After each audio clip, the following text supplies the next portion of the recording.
টিকার সংকট কি কেটে গেছে?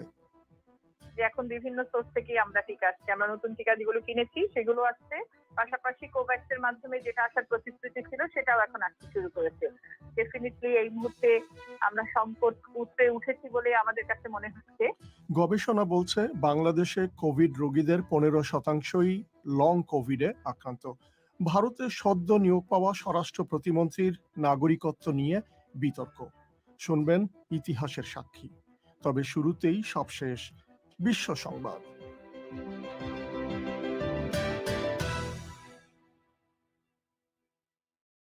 বিবিসি বাংলা বিশ্ব সংবাদ পড়ছি মানসী বড়ুয়া।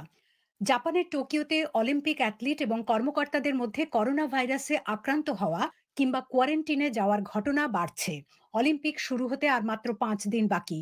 অলিম্পিক ভিলেজে দক্ষিণ আফ্রিকার ফুটবল টিমের 3জন সদস্য আক্রান্ত বলে শনাক্ত হয়েছেন। টিমের বাকি সদস্যদের আলাদা করে রাখা হয়েছে। 6জন ব্রিটিশ প্রতিযোগী এবং 2জন সহকারীও কোয়ারেন্টিনে রয়েছেন। জার্মান চ্যান্সেলর আঙ্গেলা মের্কেল বলেছেন, জলবায়ুর পরিবর্তন সামাল দিতে জার্মানির চেষ্টা আরো দ্রুত বাড়াতে হবে। দেশটির পশ্চিমাঞ্চলে বন্যা কবলিত এলাকা পরিদর্শন করতে গিয়ে তিনি বলেছেন, সেখানকার চরম আবহাওয়ার সঙ্গে বৈশ্বিক তাপমাত্রা বৃদ্ধির সম্পর্ক রয়েছে। তিনি বলেন, আগামী কয়েকদিনে জার্মান সরকার ত্রাণ তৎপরতা আরো বাড়াবে। দেশটিতে বন্যায় নিহতের সংখ্যা বেড়ে দাঁড়িয়েছে 180। তালেবানের নেতা হিবাতুল্লাহ আখুনজাদা বলেছেন, তার বাহিনী আফগান সংকটের রাজনৈতিক সমাধানের ওপর জোর দিচ্ছে। কিন্তু কাতারের দোহায় আফগান সরকারের প্রতিনিধি দলের সঙ্গে তালেবানের যে আলোচনা চলছে সেখান থেকে খবর পাওয়া যাচ্ছে যে সমঝোতার সম্ভাবনা তেমন একটা নেই বললেই চলে। সেখান থেকে বিবিসির একজন সংবাদদাতা বলছেন, আলোচনায় দুটো পক্ষের মধ্যে গুরুত্বপূর্ণ ইস্যুতে এখনো বড় ধরনের বিরোধ রয়েছে। বিশ্বের তেল উৎপাদনকারী দেশগুলো তেলের মূল্যের লাগাম টেনে ধরতে উৎপাদন বাড়াতে সম্মত হয়েছে, যাতে বিশ্ব অর্থনীতির ওপর চাপ না পড়ে। উৎপাদনকারী দেশগুলোর জোট ওপেক এবং তার অংশীদাররা এ মাসের আরো আগের দিকে তেলের সরবরাহ বাড়াতে যেসব পরিকল্পনা করেছিল, সৌদি আরব ও সংযুক্ত আরব আমিরাতের মধ্যে বিরোধের কারণে সেগুলো হুমকির মুখে পড়েছিল। থাইল্যান্ডের রাজধানী ব্যাংককে সরকার বিরোধী শত শত বিক্ষোভকারীকে ছত্রভঙ্গ করতে পুলিশ রাবার বুলেট, জলকামান এবং কাঁদানে গ্যাস ব্যবহার করেছে। মূলত সরকার যেভাবে করোনা ভাইরাস সামাল দিচ্ছে, বিক্ষোভকারীরা তারই প্রতিবাদ করছিল। থাইল্যান্ড সহ দক্ষিণ পূর্ব এশিয়ার বিভিন্ন দেশে কোভিড রোগীর সংখ্যা বাড়ছে। সবশেষে ক্রিকেটের খবর। জিম্বাবুয়েকে দ্বিতীয় ওয়ানডেতে হারিয়ে সিরিজ জিতে নিয়েছে বাংলাদেশ। হারারে স্পোর্টস ক্লাবের মাঠে সফরকারী বাংলাদেশ দল আজ কিছুক্ষণ আগে জিম্বাবুয়েকে 3 উইকেটে পরাজিত করে। প্রথমে ব্যাট করে স্বাগতিক দলের সংগ্রহ ছিল 9 উইকেটে 240। জবাবে বাংলাদেশ দল খেলা শেষ হতে 5 বল বাকি থাকতেই 7 উইকেটে 242 রান করে জয় ছিনিয়ে নেয়। সাকিব আল হাসান 96 রান করে অপরাজিত ছিলেন। বিবিসি বাংলার পরিক্রমায় আপনাদের স্বাগত জানাচ্ছি। আমি মিজানুর রহমান খান। এই অধিবেশন আপনারা রেডিওতে FM প্রচার তরঙ্গ ছাড়াও ইন্টারনেটে শুনতে পাচ্ছেন বিবিসি বাংলার ওয়েবসাইট থেকে, ঠিকানা bbcbangla.com। বাংলাদেশে করোনা ভাইরাসে আক্রান্ত হয়ে গত 24 ঘন্টায় 225 জনের মৃত্যু হয়েছে। এ সময় নতুন রোগী শনাক্ত হয়েছে 11,000-এরও বেশি মানুষ। এই ভাইরাস প্রতিরোধে আজ গাজীপুরে কারখানার শ্রমিকদের নিবন্ধন ছাড়াই টিকা দেওয়া শুরু হয়েছে। আজই চীনের সিনোফার্মার আরো 20 লাখ টিকা এসেছে। আগামীকাল সোমবার আসছে মডার্নার আরো 30 লাখ টিকা। টিকার এই চালান অব্যাহত থাকলে টিকার সংকট কেটে যাবে বলে আশা করছেন কর্মকর্তারা। এর আগে গত মার্চে ভারত থেকে অক্সফোর্ড অ্যাস্ট্রাজেনেকা টিকা আসা বন্ধ হয়ে যাওয়ায় বাংলাদেশের টিকা কর্মসূচি বড় ধরনের ধাক্কা খেয়েছিল। ঢাকা থেকে বিস্তারিত জানাচ্ছেন সঞ্জনা চৌধুরী।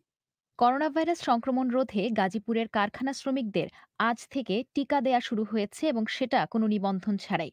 আজ প্রথম দিন 4টি কারখানার 12,000 শ্রমিককে মডার্নার টিকা দেয়া হয়েছে বলে জানান গাজীপুরের জেলা প্রশাসক SM তরিকুল ইসলাম। পর্যায়ক্রমে গাজীপুরের প্রায় 25 লাখ শ্রমিককে এই টিকা দেয়া হবে। শ্রমিকরাও টিকা নিতে বেশ আগ্রহী বলে জানিয়েছেন মিস্টার ইসলাম।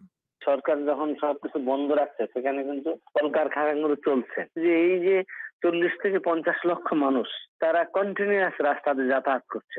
অতএব এই লোকগুলো নিজেরা যেমন ঝুঁকির মধ্যে, এনাদের দ্বারা অন্য মানুষগুলো ঝুঁকির মধ্যে আছে। অতএব যারা বাধ্যতামূলক ভাবে ঘর থেকে বের হচ্ছেন, এই জন্য আমরা এই গ্রুপটাকে আগে আমরা টিকার আওতায় আনার চিন্তা করেছিলাম। তাহলে তারা যেমন ঝুঁকিমুক্ত থাকবে, তাদের জন্য অন্য মানুষেরাও ঝুঁকিমুক্ত থাকবে। তাদের মধ্যে রেসপন্স ভালো, কারণ তাদের মধ্যে কিন্তু মোটিভেশনাল ওয়ার্ক হয়েছে।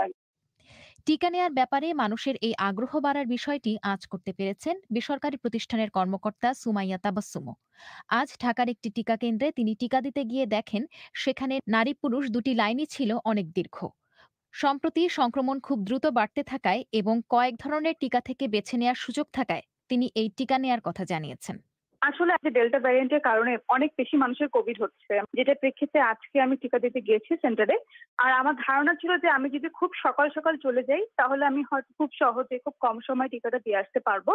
কিন্তু আমি যখন সকাল 8:45 সেন্টারে পৌঁছাই তখনই দেখি যে মানুষের অনেক বিশাল লাইন, অনেক অনেক মানুষ এসেছেন। আর তাছাড়া এখন টিকা দেওয়ার জন্য অনেক রকম টিকার অপশনও পাওয়া যাচ্ছে, তো মানুষ ওগুলো নিয়েও বেশ আগ্রহী যে যেহেতু এখন ওদের হাতে বেশ কয়েকটা অপশন আছে। বাংলাদেশ চলতি বছরের শুরুতে ভারত থেকে অক্সফোর্ড অ্যাস্ট্রাজেনেকার টিকা আনতে শুরু করে, কিন্তু ভারতে মহামারী ভয়াবহ আকার নেয়ায় দেশটির সরকার মার্চে টিকা রপ্তানি বন্ধ করে দেয়। এরপর 2 মাসেরও বেশি সময় বাংলাদেশের টিকা কর্মসূচি কার্যত বন্ধ ছিল। এই সময়ের মধ্যে চীন থেকে সিনোফার্মের টিকা কেনার চুক্তি করে বাংলাদেশ। রাশিয়ার সাথেও আলোচনা চলছে। সেই সঙ্গে বিশ্বজুড়ে টিকা সরবরাহের আন্তর্জাতিক প্ল্যাটফর্ম কোভ্যাক্সের মাধ্যমে যুক্তরাষ্ট্রের ফাইজার ও মডার্নার টিকাও আসে। সব মিলিয়ে 57 লাখ ডোজ নিয়ে পুনরায় টিকা কর্মসূচি শুরু হয়। সবশেষ রোববার আরও 20 লাখ ডোজ সিনোফার্মের টিকা এসেছে। মার্কিন রাষ্ট্রদূত এক টুইট বার্তায় জানিয়েছেন, সোমবার কোভ্যাক্সের আওতায় আসবে আরও 30 লাখ মডার্নার টিকা। টিকার এই চালান অব্যাহত থাকলে টিকার ঘাটতি হওয়ার যে আশঙ্কা করা হচ্ছিল তা আর থাকবে না বলে জানিয়েছেন স্বাস্থ্য অধিদপ্তরের অতিরিক্ত মহাপরিচালক মির্জাদি সেব্রিনা ফ্লোরা। 15 লাখ মানুষকে আমরা দ্বিতীয় ডোজ দিতে পারি নাই তখন সময় মতন। আমরা সেই কারণেই বিভিন্ন চ্যানেল আসলে এক্সপ্লোর করছিলাম যাতে যেই চ্যানেল থেকেই হোক দ্রুত টিকা আসে। তারই ফলাফল হিসেবে বলতে পারেন যে এখন বিভিন্ন সোর্স থেকেই আমরা টিকা আসছে। আমরা নতুন টিকা যেগুলো কিনেছি সেগুলো আসছে, পাশাপাশি কোভ্যাক্সের মাধ্যমে যেটা আসার প্রতিশ্রুতি ছিল সেটাও এখন আসতে শুরু করেছে। ডেফিনেটলি এই মুহূর্তে আমরা সংকট উঠেছি বলে আমাদের কাছে মনে হচ্ছে। যেহেতু অনেক টিকা আসছে, যাতে দ্রুত আরো বেশি মানুষকে টিকা দেওয়া যায় সে ব্যাপারে কর্মসূচিও আমরা নিয়েছি। তবে যে পরিমাণ টিকা এসেছে এবং পাওয়ার আশ্বাস পাওয়া যাচ্ছে, বাংলাদেশের মোট জনসংখ্যার হিসেবে তা যথেষ্ট নয় বলে মনে করছেন জনস্বাস্থ্য বিশেষজ্ঞ কাউসার আফসানা। তারপরও বিদ্যমান টিকার সর্বোচ্চ সুফল পেতে শহর থেকে শুরু করে প্রান্তিক পর্যায়ের সব মানুষকে টিকা দিতে হবে এবং সেটাও দ্রুত সময়ের মধ্যে বলে তিনি জানান। তার আগ পর্যন্ত স্বাস্থ্যবিধি মেনে চলার ওপরেই তিনি বেশি গুরুত্ব দিচ্ছেন। এখনো তো যতটুকু আসে আমাদের দেশের জন্য আসলে তো তেমন কিছুই না, তাই না? আমাদের পপুলেশন তো অনেক বড়। 70% পপুলেশনকে যদি আমরা দিতে চাই তখন কিন্তু হিসাবটা ছিল যে 13 কোটি মানুষকে দিব, মানে 260 মিলিয়ন ডোজ আসতে হবে ভ্যাকসিন। তো 260 মিলিয়ন ভ্যাকসিন মানে আসার মতো তো এখনো বাংলাদেশের পরিস্থিতি না। 2 মিলিয়ন 3 মিলিয়ন এরকম করে আসতে হবে। কিন্তু এবার যেহেতু ঈদের সময় একটা বিরাট হয়ে গেল, গ্রামেও একইভাবে ছড়িয়ে গেছে, তো এখন কিন্তু আমাদের আর ওই পরিকল্পনাটা করা যাবে না যে শুধু শহরে আমরা দিব, আমাদেরকে গ্রামেও একইভাবে ভ্যাকসিন দিতে হবে, যে পরিকল্পনাটা সরকারের ছিল। তবে কোভিডের নতুন ভ্যারিয়েন্টগুলো খুব দ্রুত ছড়িয়ে পড়ায় সংক্রমণ ঠেকাতে টিকাও তার চেয়ে দ্রুত গতিতে দেয়া প্রয়োজন বলে মত বিশেষজ্ঞদের। আর এজন্য প্রয়োজন টিকার নিরবচ্ছিন্ন সরবরাহ। কিন্তু বাংলাদেশ সেক্ষেত্রে অন্য দেশের ওপর পুরোপুরি নির্ভরশীল। এ ছিল ঢাকা থেকে পাঠানো সঞ্জনা চৌধুরীর প্রতিবেদন। বাংলাদেশে কোভিড রোগীদের উপর পরিচালিত এক গবেষণায় দেখা গেছে, আক্রান্ত রোগীদের প্রায় 15%ই লং কোভিডে বা দীর্ঘস্থায়ী কোভিডে ভুগে থাকে। তাদের বেশিরভাগই নারী। গবেষণা বলছে, লং কোভিড থেকে সেরে ওঠার পরও নানা ধরনের স্বাস্থ্য জটিলতায় ভুগছে মানুষ, যার মধ্যে রয়েছে প্রচণ্ড দুর্বলতা, শ্বাসকষ্ট, ভুলে যাওয়া, শরীর ব্যথা ইত্যাদি ইত্যাদি। বিশেষজ্ঞরা বলছেন, লং কোভিডের প্রভাব থাকতে পারে 1.5 বছর পর্যন্ত। শুধু শারীরিক নয়, মানসিক স্বাস্থ্যের উপরেও এর প্রভাব পড়তে পারে। ঢাকা থেকে আরো জানাচ্ছেন মুন্নি আক্তার। 2020 সালের অগাস্টে কোভিড আক্রান্ত স্বামীর সেবা করতে গিয়ে নিজেও আক্রান্ত হয়েছিলেন 58 বছর বয়সী নীলুফা আজাদি। এর কিছুদিন পর পরীক্ষা করে তার কোভিড নেগেটিভও আসে। তবে কোভিড ভালো হলেও শুরু হয় নতুন ধরনের শারীরিক সমস্যা। ভুগতে থাকেন প্রচণ্ড শরীর ব্যথায়, সাথে শ্বাসকষ্ট। টানা প্রায় 9 মাস ধরে অক্সিজেন নিতে হয় তাকে। পুরো শরীর ফুলে গিয়ে হাঁটাচলাও বন্ধ হয়ে যায়। নীলুফা আজাদি জানান, টানা প্রায় 11 মাস ধরে নানা ধরনের উপসর্গে ভুগে এখন তিনি কিছুটা সুস্থ হওয়ার দিকে। উপসর্গটা বলতে যে আমার হাতে পায়ে মানে প্রত্যেকটা জয়েন্টে জয়েন্টে ব্যথা এখনো। যে আমার শরীরটা যেটা ছিল তা প্রায় ডাবল হয়ে গেছিল, এরকম ফুলে গিয়েছিলাম আমি অনেক।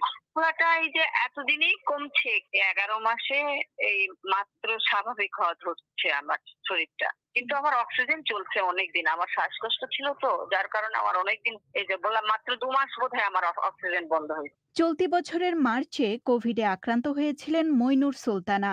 কোভিড সেরে যাওয়ার পরও দীর্ঘদিন ধরে দুর্বলতায় ভুগেছেন তিনি, সাথে ছিল শরীর ব্যথাও।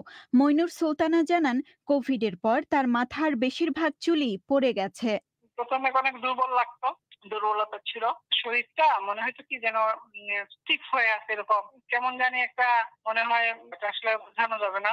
চুল এক গাদা করে করে করে করে এসে অনেক চুল, এখনো চুল উঠতেছে।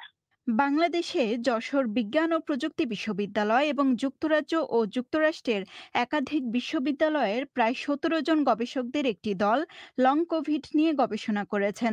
যশোর বিজ্ঞান ও প্রযুক্তি বিশ্ববিদ্যালয়ের ফিজিওথেরাপি ও পুনর্বাসন বিভাগের চেয়ারম্যান ডক্টর মোহাম্মদ ফিরোজ কবির, যিনি এই গবেষণায় অংশ নিয়েছেন, তিনি জানান, 2020 সালের মে মাস থেকে শুরু করে এ বছরের মে মাস পর্যন্ত, অর্থাৎ 1 বছর, বাংলাদেশের 2000-এর বেশি কোভিড রোগীর উপর গবেষণাটি করেছেন তারা। এতে দেখা গেছে দেশের প্রায় 15% কোভিড রোগী লং কোভিডে ভুগছেন। মিস্টার কবির লং কোভিডের বিভিন্ন উপসর্গ ব্যাখ্যা করছিলেন। কোভিড এর পরও দেখা যায় লং টার্মের কিছু প্রবলেম থেকে যায়, যেমন মাথা ব্যথা, ফুলে যাওয়া, বিভিন্ন জয়েন্টে ব্যথা, উইকনেস, ফিটনেস কমে যাওয়া, শ্বাসকষ্টর কিছু কিছু হার্ট রেট গুলো একটু কম বেশি করা, ছিল না আগে পরে ডায়াবেটিস দেখা দেওয়া, ব্লাড প্রেশার ছিল না পরে ব্লাড প্রেশার হওয়া, এই ধরনের কিছু কিছু প্রবলেম দেখা যায়, সেটা 3 থেকে 6 মাসের বেশি, আর কারো কারো দীর্ঘদিন আরো বেশি দিন থাকছে আর কি। মিস্টার কবির জানান, লং কোভিড মধ্যবয়সীদের মধ্যে বেশি পাওয়া যায়। তার গবেষণা অনুযায়ী 30 থেকে শুরু করে 55 বছর বয়স পর্যন্ত মানুষের মধ্যে লং কোভিডে ভোগার প্রবণতা বেশি।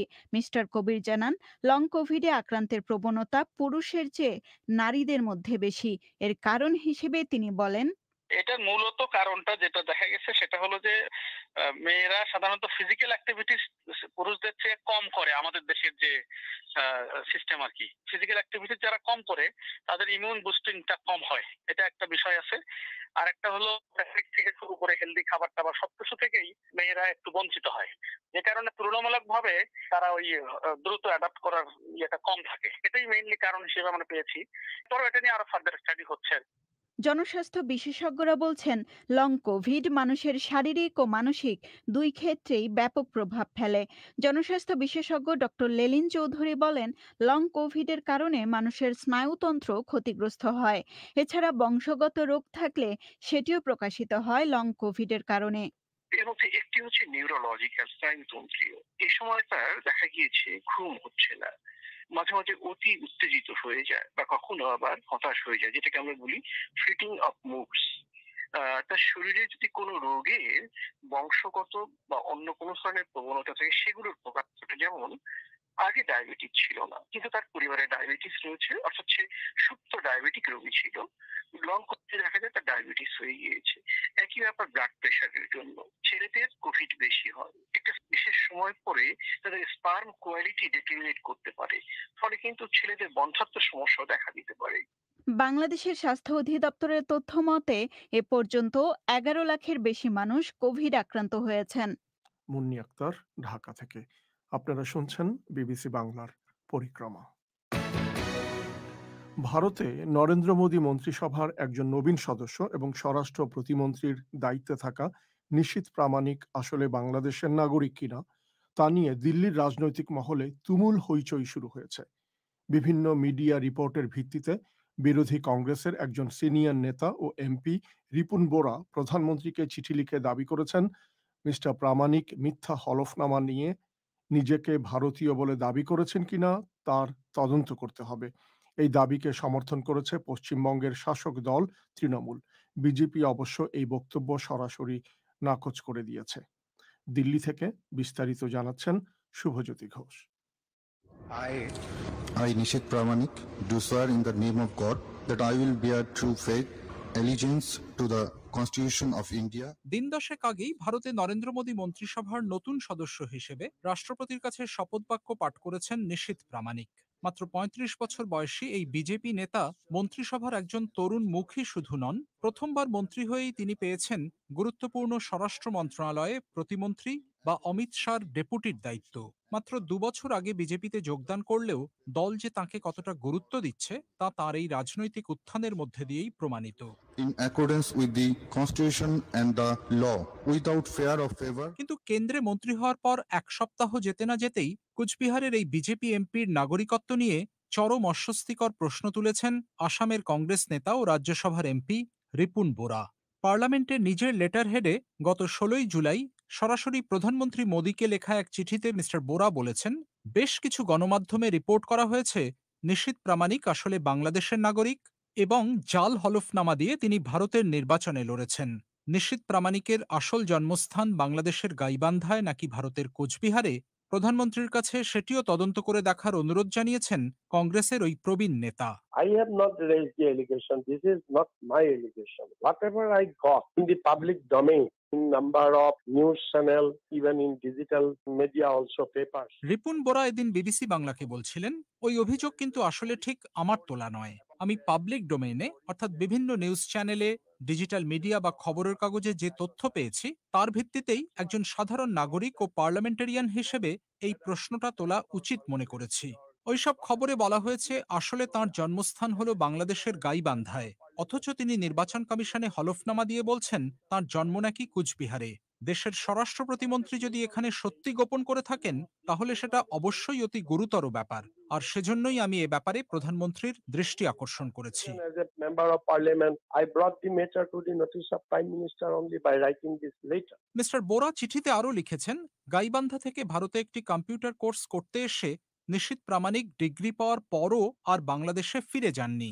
সম্প্রতি তিনি ভারতে মন্ত্রী হওয়ার পর তাঁর গাইবান্ধার গ্রামে আত্মীয় পরিজনদের উল্লাসের ছবি পর্যন্ত কোনো কোনো চ্যানেলে দেখানো হয়েছে বলেও তিনি উল্লেখ করেছেন। তাঁর তোলা এই অভিযোগের সূত্র ধরে ইতিমধ্যেই কেন্দ্রীয় সরকারকে তীব্র আক্রমণ করেছে পশ্চিমবঙ্গে ক্ষমতাসীন তৃণমূল কংগ্রেস। ব্রাত্য বসু, ইন্দ্রনীল সেন সহ রাজ্যে দলের একাধিক মন্ত্রী রিপুন বোরার চিঠিকে হাতিয়ার করে বলছেন, নিশীথ প্রামাণিক যদি সত্যিই বাংলাদেশের নাগরিক হন তাহলে এমন লোককে স্বরাষ্ট্র প্রতিমন্ত্রীর দায়িত্ব দিয়ে সরকার দেশের নিরাপত্তার সঙ্গে চরম অবহেলা করেছে। তবে দিল্লিতে বিজেপির জাতীয় নেতৃত্ব এই সব অভিযোগ আমল দিতেই রাজি নন। File appeal and then ask for inquiry or whatever procedure in the court they follow. Obviously, how is it possible that security check is not done? And then বিজেপির জাতীয় মুখপাত্র সর্দার আরপি সিং বিবিসিকে আজ বলছিলেন, চাইলে তৃণমূল বরং আদালতে যাক, সেখানে গিয়ে আপিল করুক, আইনি প্রক্রিয়ায় তারা তদন্তও দাবি করতে পারে, কোনো সমস্যা নেই। কিন্তু কি করে এটা ভাবা হচ্ছে যে কোনো সিকিউরিটি চেক ছাড়াই কাউকে কেন্দ্রীয় মন্ত্রিসভার সদস্য করা হয়েছে? তাছাড়া নির্বাচন কমিশনও তো মিস্টার প্রামাণিকের হলফনামা যাচাই বাছাই করে দেখেছে। যে নির্বাচনের কথা বলা হচ্ছে সেটা হয়েছে ২ বছরেরও বেশি আগে। ফলে তাঁর হলফনামা নিয়ে কারো আপত্তি থাকলে সেটা নিয়ে অভিযোগ জানানোর জন্য তো অনেক সময় তারা পেয়েছেন। আসলে পশ্চিমবঙ্গে ভোটের পর যে সহিংসতা শুরু হয়েছে এবং আদালত থেকে শুরু করে জাতীয় মানবাধিকার কমিশন সেজন্য তৃণমূল সরকারের যেভাবে সমালোচনা করছে, সেখান থেকে দৃষ্টি ঘোরাতেই এসব আজেবাজে কথা বলা হচ্ছে। 2 years is a long period. Go to court and have the person prosecuted as per law for filing a wrong affidavit. স্বরাষ্ট্র প্রতিমন্ত্রী নিশীথ প্রামাণিক নিজে অবশ্য এই বিতর্ক নিয়ে এখনো মুখ খোলেননি। দিল্লিতে তিনি আজ উপরাষ্ট্রপতি ভেঙ্কাইয়া নাইডুর সঙ্গে দেখা করে সে ছবি টুইট করেছেন। গতকালও দিয়েছেন ভারতের অলিম্পিক প্রতিযোগীদের সঙ্গে দেখা করার ছবি। কিন্তু তাঁর নাগরিকত্বের প্রশ্ন নিয়ে সোশ্যাল মিডিয়াতে এখনো একটিও শব্দ খরচ করেননি। শুভজ্যোতি ঘোষ। এবারে ইতিহাসের সাক্ষী।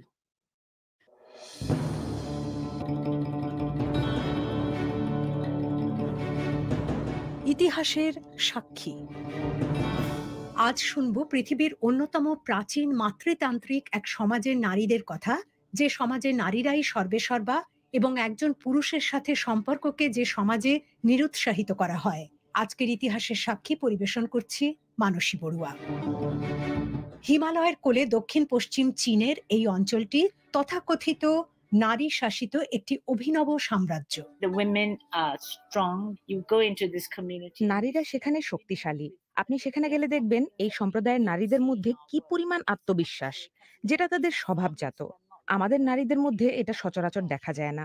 এরা কিন্তু সেভাবে শিক্ষিত নয়, এরা কৃষক, কিন্তু আত্মবিশ্বাসে তারা টকবক করছে।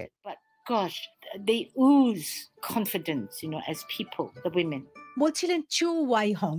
2006 সাল পর্যন্ত তিনি কাজ করেছেন সিঙ্গাপুরে একটি বড় প্রতিষ্ঠানের শীর্ষ আইনজীবী হিসেবে। তার শহুরে ব্যস্ত জীবন ছিল হিমালয়ের কোলে চীনের ইউনান প্রদেশের এই মসুয়া সম্প্রদায়ের নারীদের জীবন থেকে অনেক দূরে।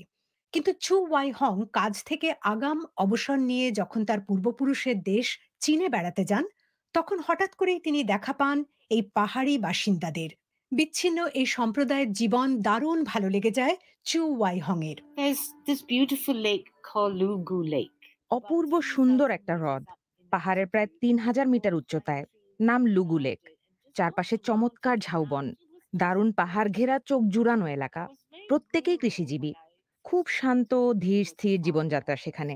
আমার কর্মজীবন ছিল খুবই সফল, কিন্তু সেটা অমানসিক ব্যস্ততার জীবন। রোজই প্রায় রাত 12টা পর্যন্ত কাজ করতাম, প্রায় সপ্তাহে 7 দিন। কয়েক দশক এভাবে চলার পর একদিন সকালে উঠে ঠিক করলাম, আর না। সাফল্য, অর্থ সবকিছু আছে, কিন্তু জীবন এভাবে চলতে পারে না। চু ওয়াই হং যখন লুগু লেকে যান, তখনও সেখানে পর্যটকের আনাগোনা ছিল না। বাইরের মানুষের প্রভাবও সেখানে পড়েনি। তিনি তখনও ভাবেননি সেখানেই তিনি থাকতে যাচ্ছেন। মসুয়া একটি ছোট প্রাচীন সম্প্রদায়। সংখ্যায় তারা 40,000-এর মতো। মূলত স্বনির্ভর জাতিগোষ্ঠী, কঠোর ধর্মবিশ্বাস আর সংস্কৃতি কেন্দ্রিক তাদের জীবনযাপন। মিস ওয়াই হং যেদিন সেখানে গিয়ে পৌঁছন, সেদিন মসুয়া নারীরা তাদের প্রথাগত উজ্জ্বল সাজ পোশাক পরে তাদের পাহাড়ের দেবীর উৎসব উদযাপন করছিলেন। বাইরের একজন মানুষ হিসেবে দেখলাম তারা খুব মজা করছে, নাচ গান করছে, আগুন জ্বালিয়ে খাবার রান্না করছে। আর পর্বতের দেবীর সামনে ধূপ জ্বালাতে সবাই পাহাড় ভেঙে উপরে উঠছে। পাহাড়ের মাথায় তাদের দেবী গামুর মন্দির। তাদের বিশ্বাস এই দেবী তাদের রক্ষাকর্ত্রী। তাদের এই দেবী নাচ গান ভালোবাসেন, মদ্যপান, বহুগামিতা তার খুব পছন্দ। তাই এই দেবীকেই অনুসরণ করে তারা। বলে, দেবীর মতো আমাদের জীবনেও একাধিক পুরুষ সঙ্গী চাই, আমরা একজনের সাথে আটকে থাকতে চাই না।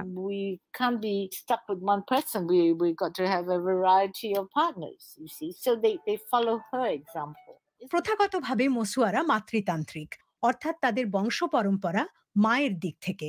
তাদের সমাজে মাতামহী বা প্রো মাতামহী সবচেয়ে গুরুত্বপূর্ণ বা ক্ষমতাশালী। মেয়ে মায়ের স্থাবর অস্থাবর সব সম্পত্তির উত্তরাধিকারী। তবে ভবিষ্যৎ প্রজন্মে পরিবারের মাথা কে হবে, সেটা কোন সন্তান পরিবারের অগ্রজ, সেটা বিচার করে তারা ঠিক করে না। পরিবারের যে কন্যা সন্তান সবচেয়ে বুদ্ধিমতী আর সবচেয়ে পরিশ্রমী, সেই পরিবারের মাথা হয়।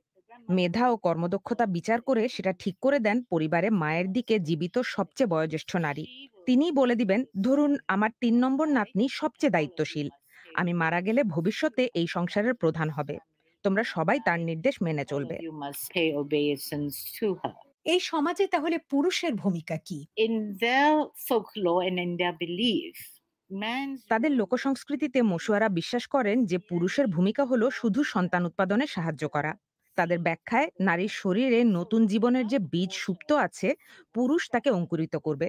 সেই বীজে যখন প্রাণের সঞ্চার হবে, তখন থেকেই সে শিশুর মালিক তার গর্ভধারিণী মা।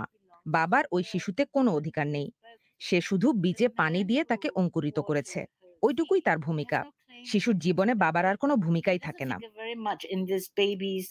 মসুয়া পরিবারের শিশুরা যেহেতু মায়ের বাড়িতে বেড়ে ওঠে, তাই ঘরে পুরুষ বলতে বাবার চেয়ে তারা চেনে বেশি মামাকে, বা মায়ের বংশের যে পুরুষ সেই পরিবারে থাকেন তাকে। যে পুরুষ সন্তানের বাবা, তার কিন্তু পিতৃত্বে কোনো অধিকার থাকে না। The father is not the father in the sense we understand fatherhood to be. আমরা বাবা বলতে যেটা বুঝি, মশুয়া সমাজে বাবারা কিন্তু সেরকম নয়। সন্তানের বড় হয়ে ওঠার ব্যাপারে তাদের কোনো দায়িত্বই থাকে না। সব দায়িত্ব নেন মামারা। বোনের বাচ্চাদের মশুয়া সংস্কৃতি সম্পর্কে শিক্ষা দেওয়া, তাদের জীবনযাপন, মূল্যবোধ সবকিছু যথাযথভাবে শেখানোর দায়িত্ব মামাদেরই। Have to look upon the uncles very respectfully and they have to listen to them. মসুয়াদের সমাজে নারী পুরুষের সম্পর্কের ব্যাপারটাও একেবারেই অন্যরকম। There is actually no concept of a marriage as we know. বিয়ে বলে তাদের সমাজে কিছু নেই। নারী আর পুরুষের মধ্যে দীর্ঘস্থায়ী সম্পর্কেও তারা বিশ্বাস করে না। মশুয়া সমাজে যেটা হয়, একজন পুরুষ নারীকে বলে, আজ রাতে আমি তোমার বাসায় কাটাবো। মশুয়াদের বাসায় প্রত্যেক নারীর আলাদা একটা ঘর থাকে। And the man, he sort of knocks on her door by, throwing a few pebbles at her door. পুরুষ এসে রাতে তার পছন্দের নারীর দরজায় পাথর দিয়ে টোকা মারে ও তার ঘরে রাত কাটায়। ওই পুরুষকে সূর্য ওঠার আগেই কিন্তু ঘর থেকে চলে যেতে হয় তার নিজের বাসায়। মশুয়ারা এটাকে বলে পথচলতি বিয়ে। তারা কখনোই এই পথচলতি বিয়েকে স্থায়ী কোনো সম্পর্ক হিসেবে দেখে না বা দেখার প্রয়োজনীয়তা অনুভব করে না। তাদের যুগল সম্পর্ক শুধু রাতের ওই মুহূর্তটির জন্যই। Pairing is for the moment and in the morning is over. চু ওয়াই হং মসুয়া সম্প্রদায়কে খুব কাছে থেকে দেখেছেন দীর্ঘ সময় ধরে। তাদের সাথে একটা ঘনিষ্ঠ যোগাযোগ গড়ে ওঠার পর ওয়াই হং তাদের গ্রামে ফিরে গেছেন বেশ কয়েকবার। তাদের সাথে থেকেছেন লম্বা সময় ধরে। এরপর একসময় মসুয়ারা তাদের গ্রামে তাকে থেকে যাওয়ার অনুরোধ জানালে তিনি মসুয়াদের ভাষা শেখেন এবং তাদের সংস্কৃতি নিয়ে লেখাপড়া করেন। সেখানেই পাকাপাকিভাবে থাকতে শুরু করেন। সিঙ্গাপুরের ব্যস্ত কর্মজীবন থেকে নতুন এই সমাজে বসবাসের অভিজ্ঞতাটা তার কেমন ছিল? I feel totally at home and I feel আমি খুবই স্বচ্ছন্দ বোধ করেছি। মনে হয়েছে এরা আমার খুব আপন। যেটা আমাকে সবচেয়ে মুগ্ধ করেছিল, মশুয়া সমাজে পুরুষরা ছোটবেলা থেকেই নারীদের সম্মান করতে শেখে। নারীর প্রতি সম্মানবোধ নিয়ে তারা বেড়ে ওঠে। মেয়েদের মতামত তারা শোনে। আমার কর্মজীবনে বিশাল প্রতিষ্ঠানে প্রচুর পুরুষ সহকর্মীর মধ্যে আমার বক্তব্য তুলে ধরাটা ছিল একটা বিরাট সংগ্রাম। the way they treat the men is not like the way patriarchal men treat their women. পুরুষ প্রধান দুনিয়ায় পুরুষরা নারীদের প্রতি যেভাবে আচরণ করে, তাদের যে চোখে দেখে, মশুয়া নারীরা কিন্তু পুরুষদের সেভাবে দেখে না। তারা পুরুষদের উপর প্রভুত্ব করে না, পুরুষদের গালমন্দ করে না, বরং তাদের প্রতি মশুয়া নারীরা খুবই মমতা দেখায়। তাই পুরুষরা কখনো নিজেদের অধস্তন বা অবদমিত বলে মনে করে না। পুরুষদের এমনিতেই বেশি কাজকর্ম করতে হয় না। তাদের সমাজে নারী ও পুরুষের মধ্যে একটা সাম্য আমি দেখেছি। The interaction is more equal than I see in our patriarchal world. Masua এলাকায় এখন পর্যটকের সংখ্যা বেড়েছে, ফলে তারা এখন চীনের আধুনিক জীবনধারার সাথে পরিচিত হবার সুযোগ পাচ্ছেন। অনেক মসুয়া নারী একজন জীবন সঙ্গীর সাথে ঘর বাঁধার আইডিয়া পছন্দ করতে শুরু করেছেন।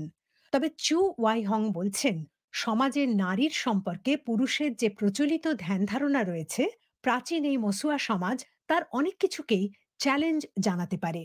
সেসব নিয়েই তার বই kingdom of women. People I know read my book or when I start talking about it. আমার বই যারা পড়ে তারা বলে মশুয়া সমাজের এই জীবনধারা তাদের কাছে অবিশ্বাস্য মনে হয়।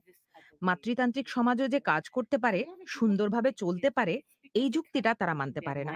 To another way of seeing the relationship between women and men and family. বলছেন চু ওয়াই হং, যিনি এখন মসুয়াদের সাথেই বসবাস করেন। I have seen like both sides in living among the আমি দু ধরনের সমাজেই বাস করেছি। একটা সমাজে যেখানে পুরুষদেরই প্রাধান্য, তাদেরই মতামত সেখানে গ্রাহ্য হয় বেশি, আর মশুয়া সমাজে যেখানে নারীর মতামতকেই মূল্য দেওয়া হয় বেশি। একজন নারী হিসেবে মশুয়াদের সমাজে আমি অনেক বেশি স্বচ্ছন্দ বোধ করি। এখানে যে সুখের অনুভূতি তা আমি আগে বোধ করিনি। I am so comfortable now in my skin as a woman in a way I have never felt, before. চু ওয়াই হং বেশিরভাগ সময় হিমালয়ের কোলে মসুয়াদের গ্রামেই কাটান, তবে মাঝে মাঝে কিছু সময় কাটান সিঙ্গাপুরেও। শেষ করার আগে সংবাদ শিরোনাম। টোকিও অলিম্পিক শুরুর আগে প্রতিযোগীদের মধ্যে করোনা ভাইরাসের সংক্রমণ বাড়ছে। আগামীকালের অনুষ্ঠান শোনার আমন্ত্রণ জানিয়ে বিবিসির লন্ডন স্টুডিও থেকে আমি মিজানুর রহমান খান আজকের মতো এখানেই বিদায় নিচ্ছি। শুভরাত্রি।